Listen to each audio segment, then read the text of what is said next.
প্রিয় শিক্ষার্থীবৃন্দ, আসসালামু আলাইকুম। আশা করি ভালো আছেন সবাই। আজকে অষ্টম শ্রেণীর 2.1 অনুশীলনীর প্রশ্ন নম্বর 11 আলোচনা করব। আমরা একটু মনোযোগ দেন। এখানে বলা হচ্ছে বার্ষিক শতকরা 6 টাকা মুনাফায় 400 টাকা 4 বছরের মুনাফা যত হয়, বার্ষিক শতকরা 5 টাকা মুনাফায় কত টাকা 2 বছর 6 মাসের মুনাফা তত হবে। তার মানে প্রথম ক্ষেত্রে আমরা যেগুলো পাবো, যে মুনাফাটা পাবো, শেষের ক্ষেত্রে মুনাফা সেম থাকবে। তাহলে প্রথম ক্ষেত্রে কী কী দেওয়া আছে এখানে লিখে ফেলছি আমরা। মুনাফার হার বার্ষিক শতকরা 6 টাকা শতকরা উল্লেখ করলে মনে করবেন এটা মুনাফার হার। তাহলে মুনাফার হার আর ইকুয়াল টু 6%। 500 টাকার মানে আসল পি হচ্ছে 500 টাকা এবং সময় হচ্ছে 4 বছর। মুনাফা ইকুয়াল টু, প্রথম ক্ষেত্রে মুনাফা যত হয় মুনাফা ইকুয়াল টু কত, এটা বের করবো আমরা। একইভাবে দ্বিতীয় ক্ষেত্রে কি বের করব, মুনাফার হার বার্ষিক শতকরা 5 টাকা মুনাফাই, তার মানে মুনাফার হার আর ইকুয়াল টু 5%। কতটার মানে আসল পিটা বের করবো আমরা। আসল পি 2 বছর 6 মাস সময় আছে, 2 বছর 6 মাস সময় আন ইকুয়াল টু 2 বছর 6 মাস মানে হচ্ছে যে 2/1 বছর, মানে বছরের অর্ধেক। তাহলে 2 যোগ 2/1 কেন, লসাগু নিলে 2 দিয়ে 2কে ভাগ করলে 1, 2 দিয়ে 2কে গুণ করলে কি 4, 2 দিয়ে 2কে ভাগ করলে 1, 1 দিয়ে 1কে গুণ করলে 1, তাহলে 2/5 বছর। এবং আসল পি সমান কত। দেখেন প্রথম ক্ষেত্রে অঙ্কটা আমরা আই সমান TN থেকে আমরা জানি আই ইকুয়াল টু PRN।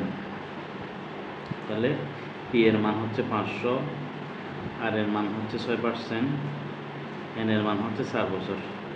তাহলে 500 গুণ 6% মানে 100/6,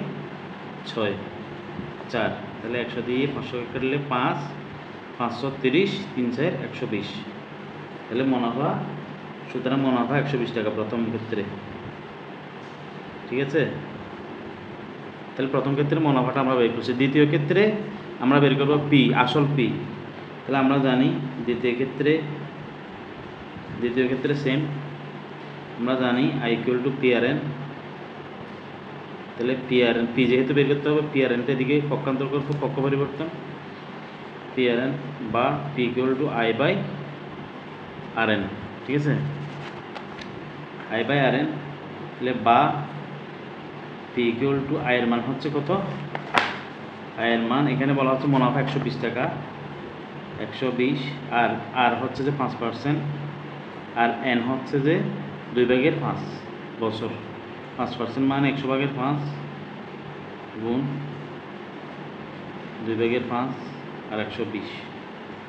তাহলে এদিকে 5 5 25, 5 দিয়ে 20কে কাটলে 100 কাটলে 20 বার, 5 দিয়ে 20কে কাটলে 4 বার।